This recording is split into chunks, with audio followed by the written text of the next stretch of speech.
คนเวียงจันทน์มีความสุขมันสมแผง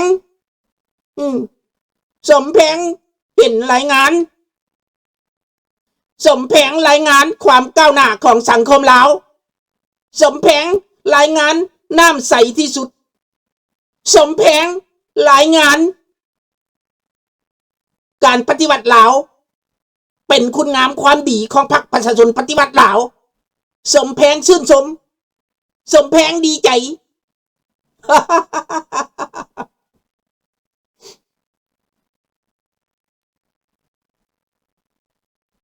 นายพลว่างเปล่าเราเบื่อของความทรยศ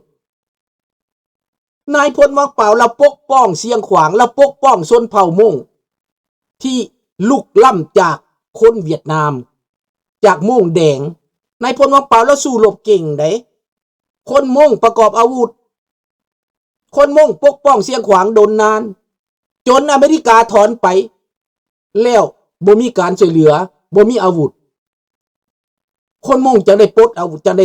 ได้ไปป่านนั้นยังบ่ได้ไปได้ยังสู้ต่อได้พี่ว่าปี1992พี่เขาจังหยุดคนมงสู้ที่สุดตบมือให้เขาต่อสู้จนนาทีสุดท้ายและทุกวันนี้ก็ยังสู้อยู่ยังมีอยู่เห็นบ่ล่ะคนมงเป็นคนกล้าหาญข้าพเจ้านี่บอกว่าคนมงกล้าหาญคนมองเขามีความสามัคคีเบิ่งแม่ในอเมริกาเข้ามานะคนลาวนี่บ่กล้าอวดกันคนมองนี่เขาเสนอโลดลูกผู้ใดจบการศึกษามาได้ด็อกเตอร์ได้ปัญญาชนเลือกการเมืองได้เขาเว้าออกมาเขาโฆษณาออกมาแทนกันพ่อแม่บ่กล้าเว้าปิดปากไว้แต่ผู้อื่นเขายกย่อปอปั่นคนลาวเฮานี่แม้แต่ตัวเองได้ก็ยังบ่กล้าเว้าไม่หยังข้าพเจ้าเองได้ยังบ่กล้าเว้านี่นะอย่าไปเว้าได้ป้าอย่าไปเว้าได้อีพอเขาอิจฉาเขาได้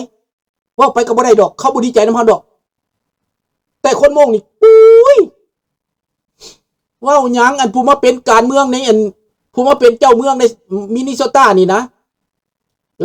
เขาโฆษณากันข้ามประเทศข้ามทวีปข้ามโลกฮอดเมืองไทยพุ่นดีใจนำว่าได้เป็นเจ้าเมืองที่จริงแล้วการศึกษาอันนั้นนะคนลาวมีบ่อึดบ่อยากเก่งกว่านั้นก็บ่อึดได้อยากรวยกว่านั้นก็บ่อึดได้อยากแต่เขาบ่แสดงเขาบ่เว้าเขาย่านอิจฉากันนั่นแหละบักสมแพงปลอมเป็นลาวนั่นแหละสมแพงการปฏิวัติลาวนี่เป็นการปฏิวัติการนำพาที่ดีเด้สมแพงมันว่า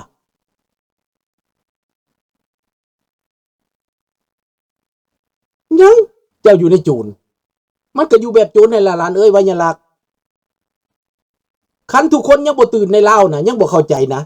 พวกเจ้าก็สิอยู่ภายใต้โจรนี่ไปอีกยอมอยู่ใต้โจรมันก็ของธรรมดา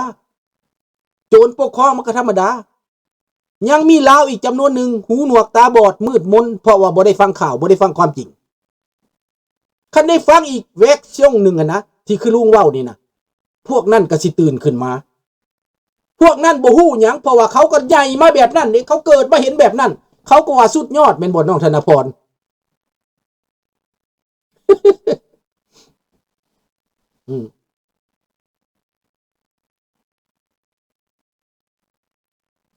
นี่แหละพี่น้องผีป่าครองเมืองเอาพวกป่ามาครองเมืองมันว่าจังได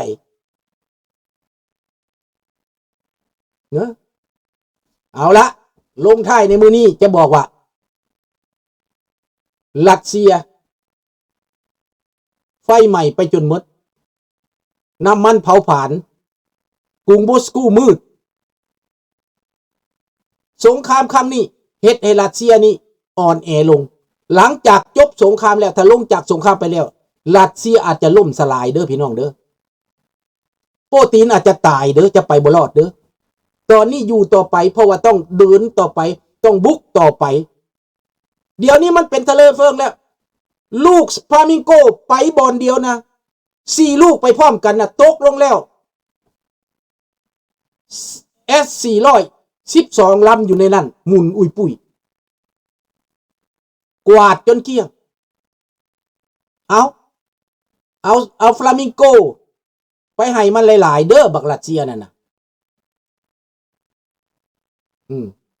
สีเป็นเศษเสือกระดาษและเงินลาวน่ะยังกระยาแหละเดี๋ยวนี้ยุกโจรของเมืองพวกเจ้าจำได้บ่สมัยโบราณน่ะนะทำไมรัสเซียไม่ยอมแพ้ครับทั้งที่เสียหายหนักครับและสงครามยาวนานแล้วเผด็จการประยูรเคยเห็นไหมเผด็จการเขายอมไหมเขาไม่ยอมรับผิดนะถ้าเขาออกจากอำนาจไปถ้าเขาไม่มีอำนาจเขาตายเผด็จการน่ะเขาต้องคุมอำนาจไว้ในประเทศใดก็ตามถ้าเกิดระบบเผด็จการเกิดขึ้นมันจะไม่ยอมง่ายๆถ้าไม่เอาถึงตายเนี่ยไม่ยอมต้องเอาถึงตายถึงชีวิตแต่นั้นมันจะรอบกัดเจ้านั่นแหละถ้าเจ้าจะไปเจ้าจะกลับใจมาร่วมมือกับเผด็จการเราก็จะได้เห็นในบางประเทศนะเห็นในบางประเทศคิดว่ากลับปรับใจร่วมมือกับเผด็จการแล้วจะได้ดีมันคงไม่ได้นะเอาละไม่ต้องพูดมากเดาเอาเองคิดเอาเองนะคิดเอาเองถ้าคิดว่าเผด็จการจะใจอ่อนเผด็จการจะถือศีลถามว่าเสือถือศีลไหมหยุดกินศีลไหมเสือจำศีลไหมเสือกินเจไหมคำตอบที่นั่นแหละขอบคุณมากครับราตรีสวัสดิ์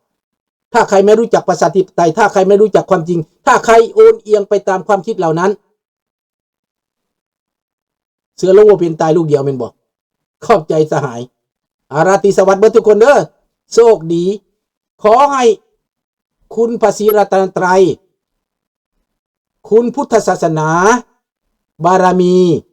จงคุ้มครองทุกท่านให้มีความสุขความเจริญและให้มีความสว่างไสวในความคิดความตึกตองพิจารณาขอบคุณมากครับเพื่อสร้างเสรีภาพประชาธิปไตยในอนาคตบายบายราตรีสวัสดิ์ Good night Bonne nuit Au revoir À demain See you tomorrow Thank you Merci beaucoup Bye bye